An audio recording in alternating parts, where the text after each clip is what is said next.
Hey, Bleeding Critic. This is Nick Destro here in Los Angeles, California. Back in the late 90s, I was pretty bored one day. I grew up in Alaska, a small town, not much to do. So when I was 19, my friends and I were just hanging out. We were bored. And I said, hey, it'd be cool. And my friends are like, what? Well, it'd be cool. And I was like, let's get some gasoline, get my video camera, and you guys can light me on fire. It'll look awesome. Well, so we went to this kind of secluded area in the middle of nowhere. Actually, there was a road that with a bridge called the Bridge to Nowhere, and we drove past the Bridge to Nowhere, and we parked. And it was funny because there was this big pile of water. And I had a shirt on I really liked. And my friends were like, oh, once you get lit, you should jump in that water. And I was like, no, I don't want to get this shirt underneath soaked. So, so they covered me. We had a fire extinguisher that someone brought. I also had 5 or 6 layers of cotton clothes, which wasn't the best idea. I put on about 6 shirts, 3 hoodies. 2 of the hoodies were on backwards, so I could use the hood to kind of cover my face.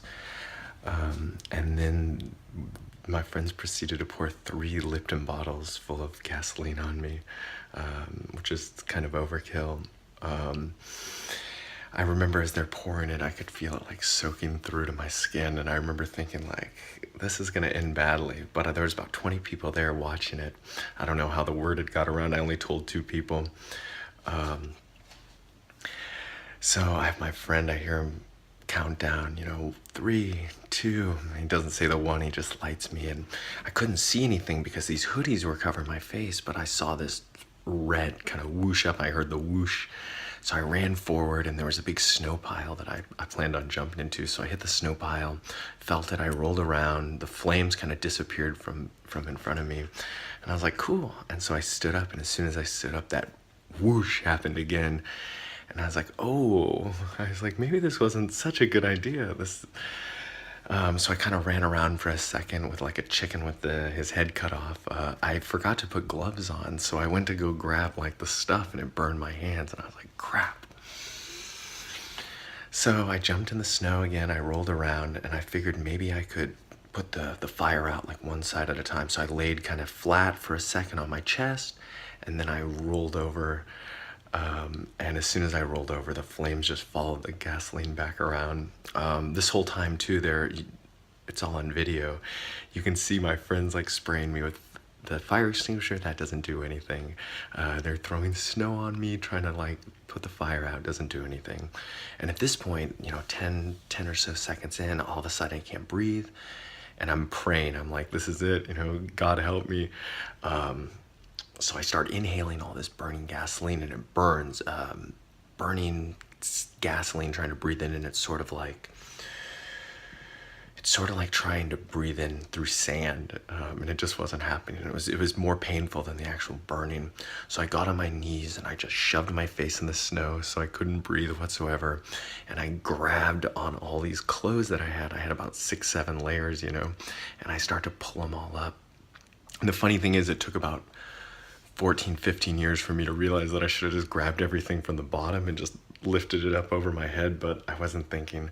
So I'm pulling all this stuff, and I got all the layers up to right about to my mouth, and then I was out. I blacked out.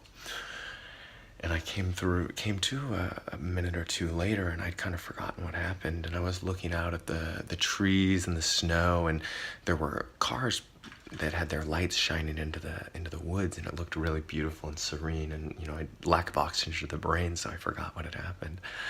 So I remember just being like, this is really nice, and I blacked out.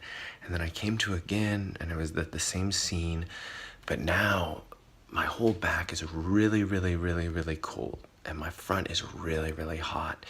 And so I looked down, and my favorite shirt, the one that I didn't want to get wet in the first place, was cut down the middle. All the skin on my chest is hanging off. All the skin on my arms and forearms is hanging off. You can see I have a little burn right there. I have this skin graft right here. That was from my leg. My arms, I have a nice little somewhere along there. This guy's, of course, right there. That's a nice one. But it was funny. So I wake up and I was like, oh yeah, I was like, I lit myself on fire. So I turned around. I was like, I gotta get out of here before the cops show up. And as soon as I turned around, I see this cop car and I was like, crap. And I blacked out again. And then I came to a third time, and the head of the fire department, he was with the EMTs. He was a buddy of mine's dad. And he came over, he's like, Jason, are you all right? And I was like, oh, just another Friday night, Donnie, even though it was a Monday. And they helped me into the ambulance, and then that's when the pain hit me, and it was pretty horrendous. I ended up getting medevaced from my small town to Anchorage, Alaska. I had second and third degree burns over 25% of my body. It cost me like 50 grand. But I survived. But it was pretty horrible experience. And later that summer I was working at a gas station, and this gas like sprayed back from this car all over my body, and I remember I had this like flashback. So that's my story. Find me at Nick Destro, Twitter, Instagram. Thank you, Bleeding Critic. Hey, how's it going? Nick Destro here with another horror therapy story. The beginning of this story takes place in 2010. 2010 was kind of a rough year for me. Lost went off the air, 24 went off the air, and a girl I'd been seeing for a couple of years, I caught her cheating on me. So I moved out, ended up moving into my car. I was sleeping in my car for a couple weeks when a blind guy, I'd met him the year before, his name's the Rickster. Rickster invited me to come live with him and his mom, so I moved in there. I was sleeping on the couch. That lasted about a year and a half. 2012, right around the time The Avengers was out. I was working in Burbank. It was about a half-hour bike ride from where I was living. I got off work one day, and I was instead of just biking home, I decided to be lazy and wait around a half hour for my friend to pick me up. He picked me up, about a half-hour drive to our house, to my place. We were gonna go watch The Avenger at the Cheapo Theater in Highland Park. As I said, the Rickster lived with his mom, Tina. This is her. Tina was awesome. She was phenomenal. She used to iron all my t-shirts, everything. She just loved it. So I let her do it. So Rickster was in the hospital at this time. He was kind of in and out in the hospital all the time. He had really bad diabetes. He was blind. He was missing a leg. He'd actually moved in with his mom a few years before to take care of her when she got breast cancer. And then after she was better, he got really sick, and so she was taking care of him. So I come home.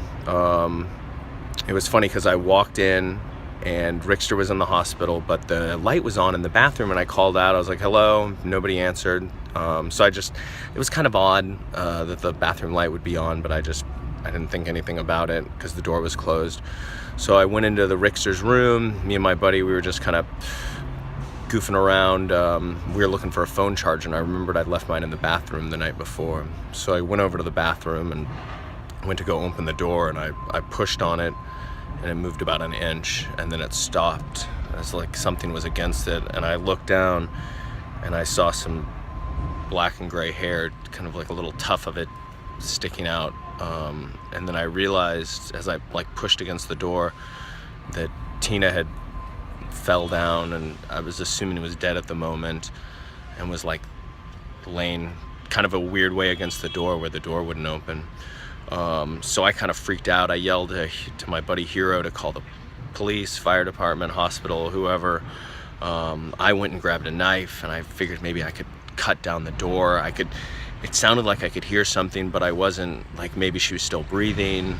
So I grabbed this knife and I started stabbing on it about eye level, and I put a pretty decent sized hole in it. And then I remember the knife snapped off the blade. I remember looking at it, and I was really afraid. I was like, what if she's still alive and this blade fell down and landed in her throat, and that's what's gonna end up killing her? I kept waiting for blood to come gushing from underneath the door. And so I had to run downstairs, and Tina's daughter, Rick's sister, lived downstairs, and I had to tell her. She came up and crying, screaming, we're trying to get this door open. There's no way to come in through the window because it was too small, and we were on the second floor. And finally the fire department showed up, and they had to kick the door down. And I remember the first thing they asked me, they're like, what's this knife blade doing here? And I had to explain to them that I was trying to break in. But the craziest thing was, they said that once they got there, that it had been she'd been dead for about an hour.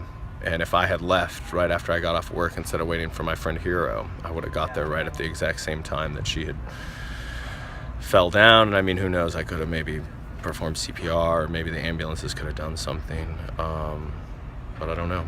I'll never know.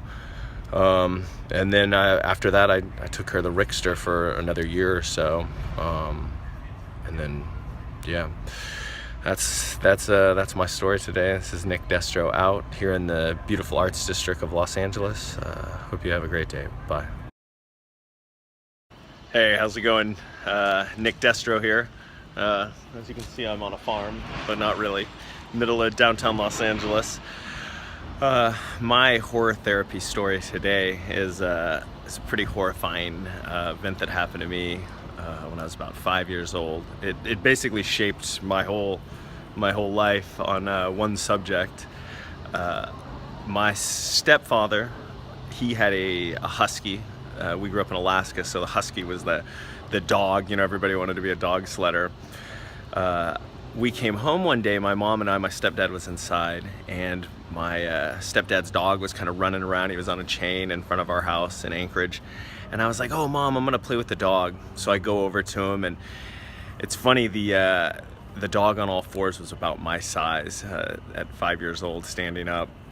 So I go up and I pet him a couple times, and he's excited. You know, my stepdad didn't really like play with him at all. You know, he was just the dog to watch our crap, you know. That's kind of how dogs were up there.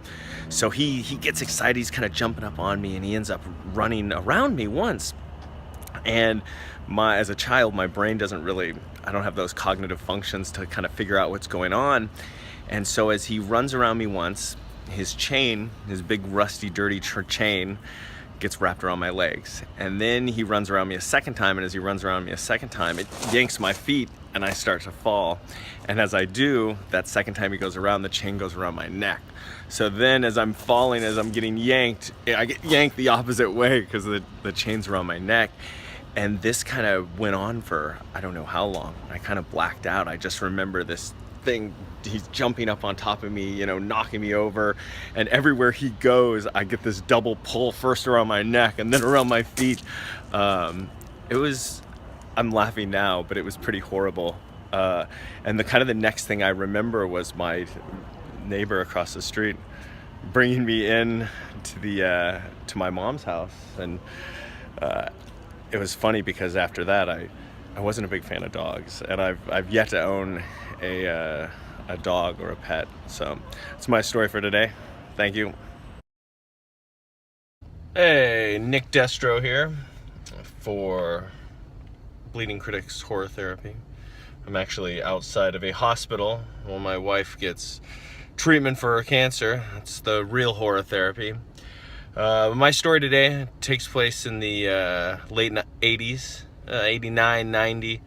Back in Alaska. My family and I, we'd always go fishing for king salmons on this river, the Little Susitna. So we're there, I'm about 9 years old, playing in the water, you know, like kids do, and it's a pretty strong river. As a child, though, I didn't really understand the things such as, you know, undercurrent and, you know, just, you don't understand that kind of stuff. We were with, it was my stepdad and some family friends of ours, the Carrolls. Joe Carroll was a buddy of mine. He was my age. His sister Deshka was there, and their dad. So my Joe and his sister, they're playing in the water with these life preservers on. And I went to put a life preserver on, and there was this family friend of ours with us. And she was like, Jason, don't put on that life preserver, you're gonna get muddy. And so an adult told me to do something, so I didn't put the life preserver on. So I'm playing, my stepdad and actually this lady and some other people, they take off to go kind of check out this this other spot down the river, better fishing. And so I'm playing around in the water. It's just me, these two kids, and their dad. And I was always kind of goofing around, and I went to the edge of this, it was kind of the edge of the water, the edge of the river, if that makes any sense. It was about 10 feet from shore, and there was kind of a drop off. So I get to this drop off, and I'm like sticking my foot over and kind of goofing around, and I get pulled under. And I go down once, and I come up, and I kind of look at my buddy's dad, and I'm like waving, and he thinks I'm goofing around. And then I'm down. I don't remember anything. The next thing I feel is my buddy's dad came in after me, and he's trying, I guess, to push me towards shore. So he's literally, what happened was he ran in and he didn't know about this drop off. And the drop off was probably about 7 feet, which he's probably only 6 foot tall. It's already 4 feet of water. So he goes, he hits that, he falls down, he hits the bottom, so he's underwater. He's wearing hip waders. Both his hip waders, they get stuck in the mud. His legs cramp up. So now he's drowning also. And so he decides he's trying to save me. And the only thing I know is I'm getting yanked down by him underneath the water, and then he's trying to throw me forward towards land. This whole time he's struggling to kind of stay alive. We were blessed that day, because next thing I know, I'm at shore, he's at shore, we're both, like panting and stuff. I had blacked out for a little while, but he had kept a clear head, and he saved the day. The waders came undone, and he was able to kind of like slip his legs out of him. The cramps disappeared. And actually the funny thing was, we were able to throw a line out with this giant hook, and we were actually able to find both of his waders, which was pretty crazy, wild to think, in this like crazy flowing river. But I got saved. I made sure I always wore a life preserver after that. Didn't listen to idiots when they would tell me not to do things. But I survived. Somehow. I was definitely afraid of water after that for quite a while, especially rushing rivers. But I lived, and I'm alive to tell this stupid story today, as my wife actually goes through real horror. Thank you for your time. Bye. Hey, how's it going? This is Nick Destro here with my newest horror therapy. I told this story the other night on Bleeding Critic's Bedtime Stories, a live event, which was a really good time. I figured I'd retell it here. So this horror therapy didn't actually happen to me, but it happened to my mom, so it's practically the same thing. This was late 70s, Anchorage, Alaska. My mom was working at a Safeway. It's a grocery store chain here in the States. And she was baking the cakes. And so she'd bake the cakes, and then she'd hand them to this guy, and he decorated them. And there was this one guy, Robert, and Robert did an amazing job decorating these cakes. So much one day that my mom was like, you do a really great, intricate job. So the guy turns to her and he says, hey, maybe I can come to your house sometime and show you how I do it. So my mom got this weird feeling in her stomach, a feeling she said she'd never got before, never got after. She even went home and told my grandmother about it, who she was living with, and she was like, this guy asked me out, and I got this weird feeling in my stomach. So my mom was like, no, I'm sorry, I'm busy at the moment, and kind of that was it. Also, my mom was probably 20, and this guy was like 35. Kind of creepy, but whatever. So a few years later, in the 80s, they arrest this guy. He owned his own bakery by then. He was actually married, he had a couple of kids, but they arrested him. It turned out he had hunted 17 women down and killed them. He would pick up prostitutes and such and strippers. He had a float plane. He'd knock them out, put them on his float plane, fly to the middle of nowhere in Alaska, drop them off, and then just chase them around the island with either like a crossbow or a little rifle. They think he might have killed up to 30 women. They couldn't find all these remains, but 17 for sure between 1971 and 80-something, 82, 83. But yeah, so a couple years later, obviously, he gets arrested. My mom remembers the story. So that's the butcher baker, Robert Hansen in Alaska. Enjoy.